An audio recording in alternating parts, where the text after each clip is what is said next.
नमस्कार, चार का चक्रव्यूह में आपका स्वागत है। मैं हूं आपके साथ सबा शाहिद शेख। नेता हो या अपराधी, आतंकी हो या जिहादी, कौन किसके चक्रव्यूह में फंसा, इस शो में आपको विस्तार से बताएंगे। चक्रव्यूह में आज सबसे पहले बात राहुल गांधी की, जो कि अपने भाई वरुण गांधी के सहारे अब चुनाव जीतना चाहते हैं। दूसरी खबर में बात धर्मांतरण गैंग की। माघ मेले में धर्मांतरण का खेल का हुआ खुलासा। कूट रचित हिंदू धर्म ग्रंथ बेचने के आरोप में 3 शख्स को किया गया गिरफ्तार। तीसरे खबर में बात सड़क पर खुल्लम खुल्ला प्यार करने वाले आशिकों की, जिसे ना तो समाज का लिहाज है ना ही ट्रैफिक रूल्स की टेंशन।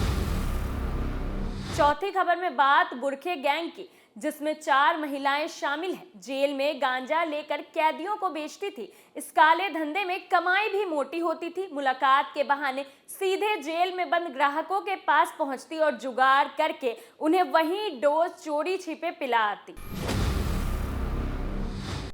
तो चलिए खबरों से आगाज करते हैं और सबसे पहले बात राहुल गांधी की।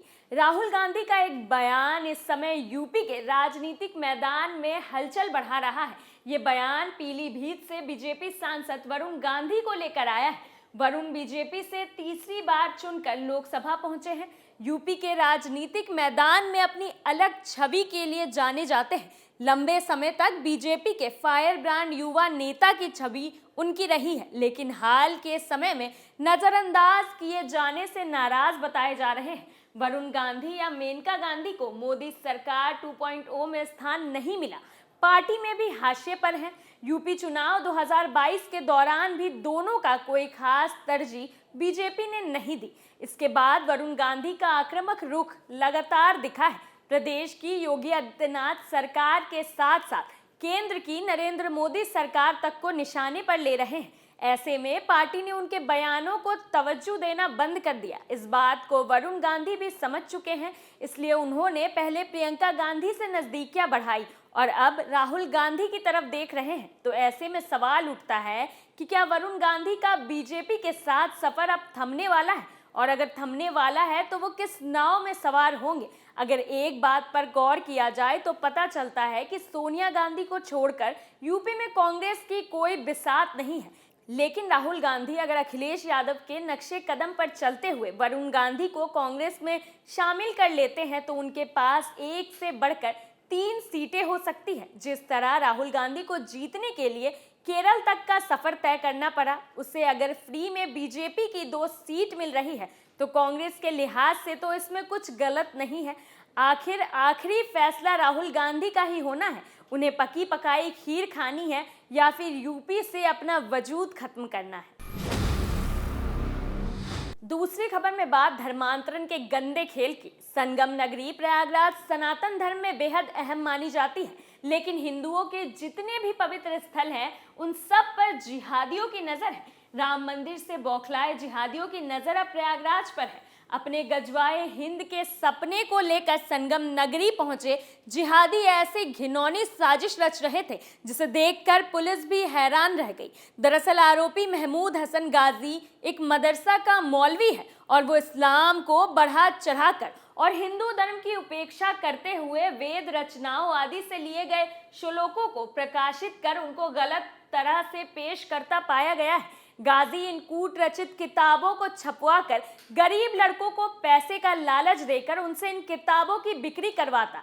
गाजी ने मोहम्मद मोनीश और समीर की पहचान छिपाने के लिए उनके अलग अलग आधार कार्ड बनवाए हैं। मोहम्मद मोनीश और समीर पुस्तक लेने वाले हिंदू समुदाय के शख्स के नाम, पते और मोबाइल नंबर एक डायरी में नोट कर लेते हैं ताकि उन्हें इस्लाम धर्म के प्रति आकर्षित किया जा सके और उनका धर्म परिवर्तन कराया जा सके। मोहम्मद मनीष और समीर दोनों पहले हिंदू थे जिन्होंने अपना धर्म परिवर्तन कर लिया। धर्मांतरण का ये खेल हमारे देश में लगातार चलता आ रहा है, लेकिन इन जिहादियों की हिम्मत इतनी बढ़ जाएगी, इस बात का अंदाजा लगाना बेहद मुश्किल है। अब हिंदुओं के धर्म ग्रंथों के साथ जिहादी छेड़छाड़ कर रहे हैं, धर्म ग्रंथों का गलत व्याख्यान कर रहे हैं, लेकिन ये लोग अपने मंसूबों में कामयाब नहीं हो पाए।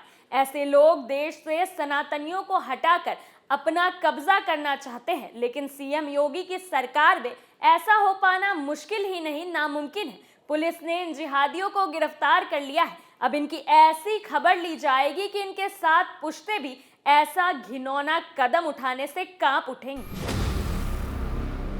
वहीं तीसरी खबर में बात बेशर्मी की सारी हदें पार कर खुल्लम खुल्ला प्यार करने वाले आशिकों की। बॉलीवुड हमारे समाज को कितना गंदा कर चुका है जिसका अंदाजा आप भी नहीं लगा सकते। एक फिल्म आई थी जिसका नाम था बैंग बैंग। उस फिल्म में एक सीन दिखाया गया था जिसमें कैटरीना कैफ ऋतिक रोशन के साथ बाइक पर उल्टी तरफ बैठकर गोलियां चलाती है। ठीक वैसा ही नज़ारा देखने को मिला है उत्तर प्रदेश के लखनऊ से। नवाबों का शहर लखनऊ में अश्लीलता की सारी हदें पार कर दी गई। यहाँ गोलियों के बदले खुलेआम इश्क फरमाते एक लड़का और एक नाबालिग लड़की इस कदर मदहोश हैं जैसे सड़क पर नहीं वादियों में घूम रहे हो। अपनी जान की तो इन लोगों को परवाह नहीं थी, लेकिन औरों की जान को भी जोखिम में डाल दिया।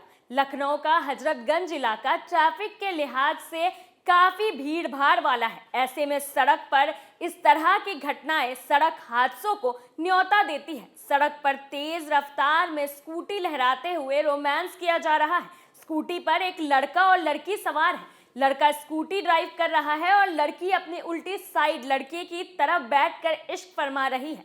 हालांकि पुलिस ने अब इन्हें गिरफ्तार कर लिया। अब इनकी हेकड़ी निकलेगी। सड़क पर इस तरह की घटनाएं सड़क हादसा को बढ़ावा देती है। ट्रैफिक पुलिस को इस तरह की घटनाओं पर रोक लगाने के लिए सड़क के मुख्य मार्गों पर और ज्यादा निगरानी बढ़ाने की जरूरत है। साथ ही ऐसी घटनाओं को रोकने के लिए सड़कों पर ज्यादा से ज्यादा सीसीटीवी कैमरा लगाए जाने की जरूरत है। इन जैसे कुछ सड़े हुए सेबों की वजह से पूरे समाज को शर्मिंदगी उठानी पड़ती है और माँ बाप सोचने पर मजबूर हो जाते हैं कि कहीं उनके बच्चे भी तो इस राह पर नहीं चल रहे। जब कोई बच्चा घर से निकलता है तो उसके माँ बाप को उस वक्त तक उसकी फिक्र होती है जब तक वो वापस घर नहीं पहुंच जाता। खासकर हम आज भी अपनी बाहर गई लड़कियों के लिए परेशान रहते हैं, लेकिन इन जैसे वाहियात आशिकों की वजह से हर लड़की को शक की निगाहों से देखा जाता है और साथ ही इस बॉलीवुड गैंग को भी अपनी अकल ठिकाने पर लगा लेनी चाहिए, क्योंकि हम अमेरिका में नहीं रह रहे, हम भारत की एक सभ्य संस्कृति में रह रहे हैं। चौथी और आखिरी खबर में बात बुरखे गैंग की। क्राइम रोकने के उतने तरीके शायद पुलिस को ना आते हों जितने तरीके अपराध को अंजाम देने के अपराधी को आते हैं। इसका जीता जागता नमूना उत्तर प्रदेश के आजमगढ़ में देखने को मिला है। पुलिस ने महिलाओं के एक बुरखे गैंग को गिरफ्तार कर लिया है। गैंग में शामिल 4 महिलाएं जेल में गांजा ले जाकर जरूरतमंद कैदियों को बेचती थी। इस काले धंधे में कमाई भी मोटी होती थी। ये महिलाएं मुलाकात के बहाने से जेल में बंद ग्राहकों के पास पहुंचती और जुगाड़ करके उन्हें वहीं गांजा की डोज चोरी छिपे पिला आती। दरअसल बुरखा गैंग एडवांस में ऑर्डर मिलने के बाद ही जेल में गांजा पिलाने पहुंचती थी। पुलिस की निगाहें इन महिलाओं पर लंबे समय से थी। जब इस गैंग के पास ज्यादा मात्रा में गांजा मौजूद होने की खबर पुलिस को मिली तो इस गैंग में शामिल 4 महिलाओं को गिरफ्तार कर लिया गया। गिरफ्तार महिलाओं का नाम शबनम, मदीना, शहनाज और शबाना पता चला है। इस गैंग के सामने आने से सवाल ये भी पैदा हो गया है कि आखिर ये ड्रग सप्लायर महिलाएं तमाम सुरक्षा इंतजामों का धत्ता बताकर जेल के अंदर बंद कैदियों तक आखिर पहुंची कैसी। लिहाजा ऐसे में जिला पुलिस प्रशासन जेल के ही कुछ कर्मचारियों को भी शक की निगाह से देख रहे हैं और मामले की जांच की जा रही है। जल्द ही आरोपियों का पर्दाफाश होगा और इन सब के खिलाफ सख्त से सख्त कार्रवाई की जाएगी। चक्रव्यूह में मेरे साथ आज के लिए इतना ही।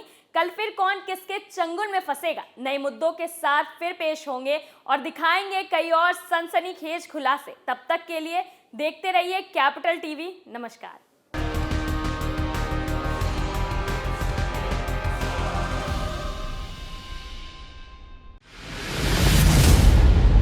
मैं राजनीति करता नहीं, पर राजनीति को बहुत गहरे तक समझता हूं। मैं लोगों के बीच रहता हूं, लोगों के मन को अच्छे से जानता हूं।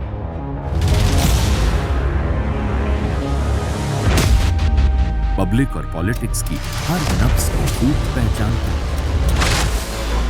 संघर्ष की सियासत से सत्ता के सिंहासन तक मैं हर खबर से खरा सच निकालता हूं।